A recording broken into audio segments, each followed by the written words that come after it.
Self development BD school 3 তিরিক্ষা 9 4 সেরে 16 যেমন 1 কে যদি বর্গ করি কি হবে 1 হবে, 2 কে যদি বর্গ করি কি হয়েছে 4 হয়েছে। কেমন 3 কে যদি বর্গ করি সেক্ষেত্রে কি হবে 9, 4 কে যদি বর্গ করি সেক্ষেত্রে কি হলো কি পাইছি আমরা একটা সেটের নাম দেই সি নম্বর সেট। এটা কিভাবে সাজালাম, এটা তালিকা পদ্ধতিতে। এবার গঠন পদ্ধতিতে চলে যাবো। এই দেখো কিভাবে হইলো। প্রথমে আমরা কি লিখবো, এক বিসমিল্লাহির রহমানির রহিম। প্রথমে সবার প্রতি শুভেচ্ছা এবং শুভকামনা জানিয়ে এখন শুরু করেছি সেট। সেট কি অনেক মজার জিনিস না, অধিক মজার জিনিস। আজকে সেট তোমাদেরকে একবারে গোলায় মাথার ভিতরে এমন ভাবে ঢুকাইয়ে দেবো যে পানির মতো সহজ হয়ে যাবে। আর এটা বেসিক ক্লাস, অবশ্যই ভালো করে দেখবে, দেখলে আর কোনো সমস্যা থাকবে বলে মনে হয় না, কোনো সমস্যা থাকবে না আশা করি প্রথম থেকে শেষ পর্যন্ত দেখলে। আসো এখানে দেখতে পারছো সেট। এখন প্রথমে জানবো আমরা আগে সেট কি। কেমন কোনো কিছুকে সাজানো, কেমন সেটা কেমন যে চিন্তা জগতের বা কোনো পদার্থের কি করা হয় সুন্দর সুবিন্যস্তভাবে যে সাজানো হয় সেটাই কি আসলে সেট। যেমন তোমার ঘরের বই পুস্তক তোমরা যেভাবে সুন্দরভাবে সাজায় রাখো এটা একটা সেট। কাপড় চুপড় আলমারিতে সুন্দরভাবে সাজানো সেট হতে পারে, দোকানে বিভিন্ন কিছু সাজানো সেটা, ঔষধ সাজানোর দোকানে সেটাও সেট হতে পারে। কেমন এখানে আমরা করছি কি কোনো মানুষকে সুন্দরভাবে সারিবদ্ধ বিভিন্নভাবে হতে পারে। আবার আমরা সংখ্যার সেট, তারপরে কতগুলা বোর্ড সেট, গ্লাসের সেট, প্লেটের সেট, এই যে বাস্তব জগতে কত রকম সেটই না আছে আমাদের। কেমন সেটের অভাব নেই, অনেক ধরনের সেট। এখন এই সেটগুলোকে আসলে কি প্রকাশ করা হয় কিভাবে, ইংরেজি বর্ণমালা এ বি সি বড় হাতের এবং এক্স ওয়াই জেড দ্বারা প্রকাশ করা হয়। যেমন A B C X Y Z. কেমন যেমন মনে করি এ সমান, এখন আমরা লিখি যেমন যদি লিখি 2 4 6, দেখতে পাচ্ছ এটা একটা কি সেট। এখন আমরা যাব যে এই যে সেটের এগুলো লিখলাম এটা কি আসলে এলিমেন্ট বা উপাদান। তাহলে এলিমেন্ট বা উপাদানটাই কি আমরা জানবো এবার। অর্থাৎ সেটের প্রতিটা বস্তু বা সদস্যই হতেছে হলো, অর্থাৎ সেটের প্রতিটা বস্তু বা সদস্যই হচ্ছে হলো সেটের এলিমেন্ট বা উপাদান। এখানে তোমরা দেখতেই পাচ্ছ। আর যেমন লিখে দেখাই, যেমন যদি লিখি এ বি, এই এ সেটের এলিমেন্ট হচ্ছে এ বি। তাহলে এ সেটের উপাদানগুলো হলো, তাহলে এ সেটের উপাদানগুলো হলো এই উপাদান প্রকাশের আবার কি আছে চিহ্ন আছে। সেই চিহ্নটা কি বিলং টু। যেমন দেখো এটা এই যে যদি লিখি এ বিলং টু এ, এই যে দেখতে পাচ্ছ চিহ্নটা এরকম গোল মাঝের টান, এটা নাম হচ্ছে বিলং টু। বা বাংলাতে বলে কি অধীন। কার অধীন এখানে এ এর অধীন। এখন দেখো এই যে এ সেট এই যে বি এরই তো, এটা সবই এর অংশ না, এর অংশ এর অধীনেই তো এ বি। তাহলে এটা এ বিলং টু এ। বা যদি এইভাবে লিখি যে বি বিলং টু এ, অর্থাৎ বিটা এর অধীনে। কয়ভাবে প্রকাশ করে থাকে সেটকে দুই পদ্ধতিতে প্রকাশ করা হয়। যেমন প্রথমে এখানে দেখতে পাচ্ছ যে তালিকা পদ্ধতি, যেমন রোস্টার মেথড। তালিকা পদ্ধতি হলো রোস্টার মেথড, আর একটা হচ্ছে হলো গঠন পদ্ধতি, সেটা হলো বিল্ডার মেথড। এখন প্রথমে আলোচনা করব হলো তালিকা পদ্ধতি। তালিকা পদ্ধতিটা কি তোমরা দেখো। তাহলে বলছিলাম যে কি তালিকা পদ্ধতি, এ পদ্ধতিতে কি সেটের সকল উপাদান সুনির্দিষ্টভাবে সাজানো থাকে। এমনি এমনি সাজানো থাকে না, সেটা কিভাবে সাজানো থাকে, কোনো একটা সেকেন্ড ব্র্যাকেটের ভিতরে তালিকাগুলো সাজানো থাকে। এখানে এই যে দেখতে পাচ্ছ এ সমান, এটা হলে কি তালিকা পদ্ধতিতে সাজানো আছে। কেমন তারপরে আমরা এইভাবে বলতে পারি, আর উদাহরণ দিই আমি। যেমন পূর্বে যেটা লিখেছি এটাও তালিকা, এ যেটা লিখেছি এটাও তালিকা পদ্ধতিতে। তারপরে আমরা যদি B equal to A B, এই যে একটা তালিকা পদ্ধতিতে। তারপরে আবার যদি লিখি সি ইকুয়াল টু, তাহলে এই যে সাজানো এটা কি সেট, এটা হলো তালিকা পদ্ধতিতে। তাহলে আবার বলছি যে তালিকা পদ্ধতি হলো যে পদ্ধতিতে সেটের উপাদানগুলো কি করা হয়, সুনির্দিষ্টভাবে কমার মাধ্যমে সাজানো থাকে এবং দ্বিতীয় ব্র্যাকেটের ভিতরে, সেটা হলো কি তালিকা পদ্ধতিতে। এরপরে আচ্ছা হলো গঠন পদ্ধতি। গঠন পদ্ধতিতে কি সেটা জানবো। এই পদ্ধতিতে সেটের উপাদানগুলো কি নির্দিষ্ট কি ভাবে এইভাবে থাকে না, শুধু কি ধর্ম উল্লেখ থাকে। ধর্ম দ্বারা কি বোঝা যায়? ধর্ম দ্বারা বিভিন্ন বৈশিষ্ট্য থাকে যে কোনটা কিভাবে করতে হবে, সেটাই ধর্ম, তাই না? আর এটা শর্ত বা নিয়ম মেনে চলে, এই জন্য এটাকে কি বলা হয়? এটাকে বলা হয় রুল মেথডও বলা হয় এটাকে। এই জন্য অর্থাৎ নিয়মে মানে নিয়ম বা শর্ত মেনে চলে এটা। সেটা কিভাবে হয় একটু দেখবো। এই যে এখানে তোমরা দেখতে পাচ্ছ, এখানে লেখা আছে, এটা হলো কি এই পুরো এটা কি কিন্তু এখানে লেখা হয়েছে, এটা হচ্ছে হলো তালিকা পদ্ধতি, আর এখানে হলো গঠন পদ্ধতি। সেটা কিভাবে হয়েছে একটু তোমরা দেখো পরিষ্কারভাবে। প্রথমে এই যে পুরো সেটটার যে সংখ্যা সবগুলোকে এখানে এক্স দ্বারা লেখা হয়েছে, এক্স দ্বারা বোঝানো হয়েছে এখানে। তারপরে কি যে ব্র্যাকেট, সেকেন্ড ব্র্যাকেট, এই সেটার সব নাম্বার লেখা হয়েছে। হ্যাঁ, তারপরে দেখতে পাচ্ছি দুইটা ফোঁটা, এটা কি সাচ দ্যাট, এর নাম সাচ দ্যাট। এটা থাকতে পারে অথবা মাঝে এরকম একটা টানও থাকতে পারে, একই কথা। এটাও সাচ দ্যাট, এটাও কি সাচ দ্যাট। তারপরে তোমরা দেখতে পাচ্ছ আবার এক্স। এই এক্স এর পরে আছে এখানে যেটা পূর্বে বললাম বিলং টু, অধীনে, বিলং টু এন। এনটা কি? এনটা হলো ন্যাচারাল নাম্বার, তাই না? এখন দেখো তাহলে এক্স, এক্স কি? এক্স হলো ভ্যারিয়েবল, অর্থাৎ পরিবর্তনশীল একটা চলক। কেমন? চলকের এই বিভিন্ন মানের উপরে কি এটা পরিবর্তন হয়ে যায়, ভেরিয়েবল চলক। কেমন? একটা ভেরিয়েবল বা বাংলাতে বললে এটা চলক। তাহলে এক্স হইতেছে হলো এন এর একটা, এক্স এন এর অধীনে বা এক্স এন এর অন্তর্গত, যেভাবেই বলি না কেন। আর এই যে নাম্বার দেখতে পাচ্ছ ন্যাচারাল নাম্বার, এখানে কি শুধু ন্যাচারাল নাম্বারই হবে? এই যে এখানে দেখতে পাচ্ছ যে 1 2 3 4 5 6 7 এরকম এরকম চলতে থাকবে। হ্যাঁ, এটা কি? এটা একটা ন্যাচারাল নাম্বার, এই জন্য এখানে এন দেওয়া দেখা হচ্ছে ন্যাচারাল নাম্বার। এখন আসো এই পাশে যে এটা টাইপ অফ নাম্বারস, এখন পর্যন্ত পড়বে যে এই যে নাম্বারগুলো ন্যাচারাল নাম্বার, এই যে জেড, ইন্টেজার্স, রেশিওনাল, যে পূর্ণ নাম্বার, বাস্তব সংখ্যা, কাল্পনিক সংখ্যা, যে complex, whole number, prime number, কি এই জিনিসগুলা কি এই সংকেতের মাধ্যমে লেখা হবে যে পি ই আর জেড। যখন যে নাম্বার থাকবে যেটা প্রকাশ করা হবে সেটা এখানে কি দিতে হবে, দিয়ে সেটাকে লিখতে হবে। তার অধীনেই এক্স হবে হলো তার অধীনে বা তার অন্তর্গত। কেমন? তাহলে আশা করি বুঝতে পারছো।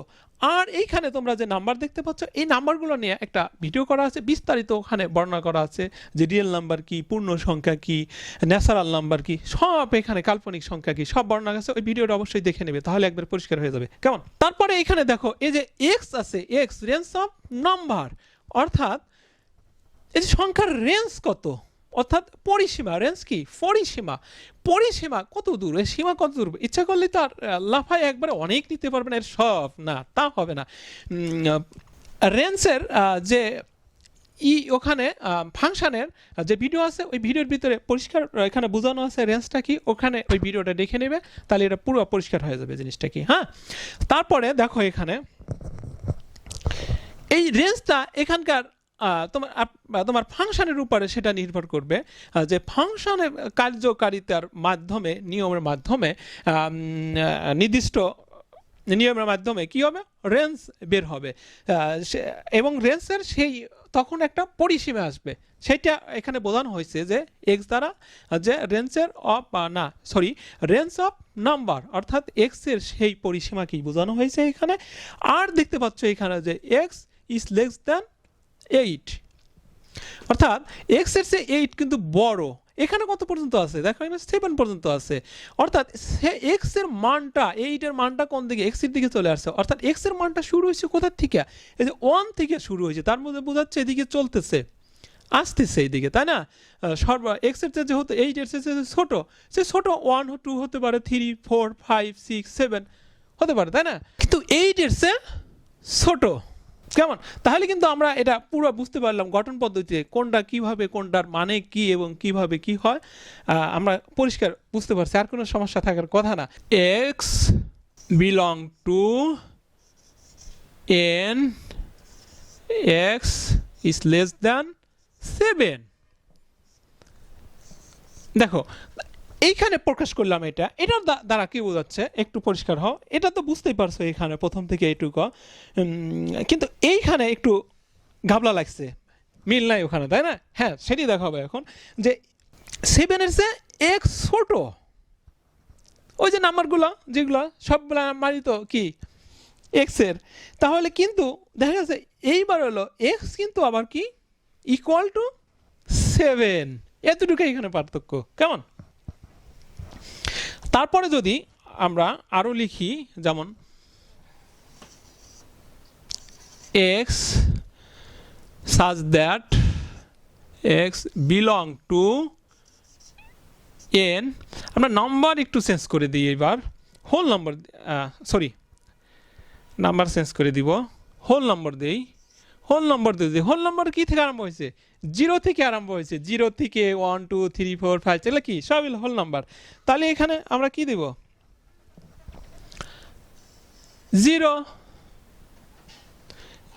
0 থেকে কি x বড়,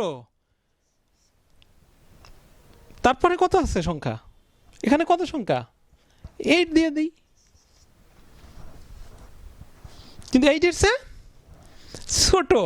তাহলে এটা কিন্তু তোমরা বুঝতে পারলে যে এটা কি বোঝাচ্ছে, এখানে 0 এর চেয়ে হোল নাম্বারটা বড়।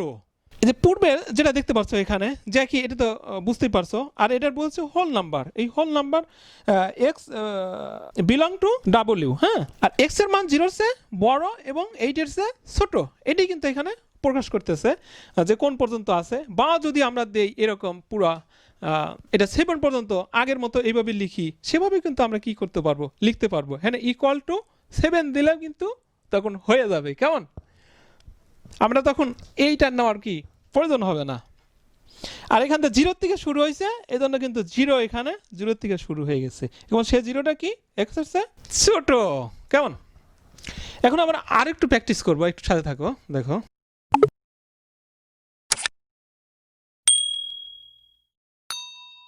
সেটের একটা নাম দিতে পারি, নাম দিলাম এটা যে বি সেট। এটা দেখো এই সেটটা হচ্ছে কিভাবে, দেখো আমরা যদি ন্যাচারাল নাম্বার থেকে যদি এইখানে চিন্তা করি, যেমন তাহলে 1 এর সাথে কি হয়েছে গুণন 2, তবে 2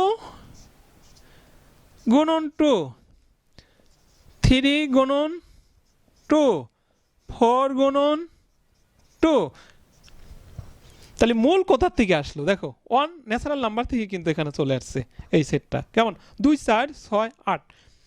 এটা কি? এটা হলো একটা কি তালিকা পদ্ধতি। এটা কি আমরা যদি এখন দেখো গঠন পদ্ধতি লিখবো, সেটা কিভাবে হবে একটু দেখো। এখানে কি 2 গুণ হয়েছে, আমরা আগে কি লিখছি এই x, সমস্ত সংখ্যা কত x ধরেছি, এখানে সমস্ত কি x আসবে, কিন্তু এখানে সমস্যার সাথে কত গুণ আকারে আছে? 2 গুণ আকারে আছে। যদি 3 থাকতো 3 হইতো, 4 থাকলে 4 হইতো, তাহলে মনে করো যে তাহলে কি হবে 2x হবে। এখানে 3 থাকলে 3 হবে, 4 থাকলে 4 হবে। কেমন? অন্য কিছু থাকলে অন্য কিছু হবে। তারপরে such that কি আসবে? s belong to কি সংখ্যা? Natural number n। আমরা ন্যাচারাল নাম্বার থেকে তো নিছি, তাই না? তাহলে ন্যাচারাল নাম্বার, তাহলে এখানে কি শিখে আসছে 1। এখানে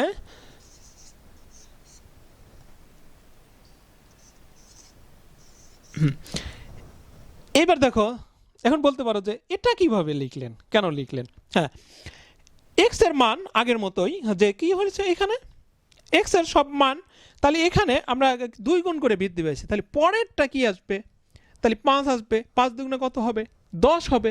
সেক্ষেত্রে যদি হয়, কিন্তু সংখ্যাটা x কিন্তু আসলে কি এই 10-এর চেয়ে কত ছোট না?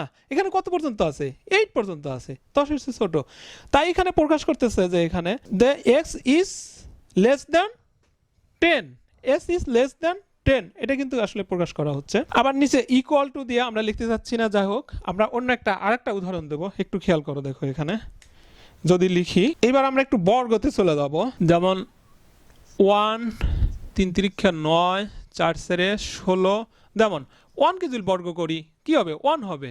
2 কে যদি বর্গ করি কি হয়েছে? 4 হয়েছে। কেমন?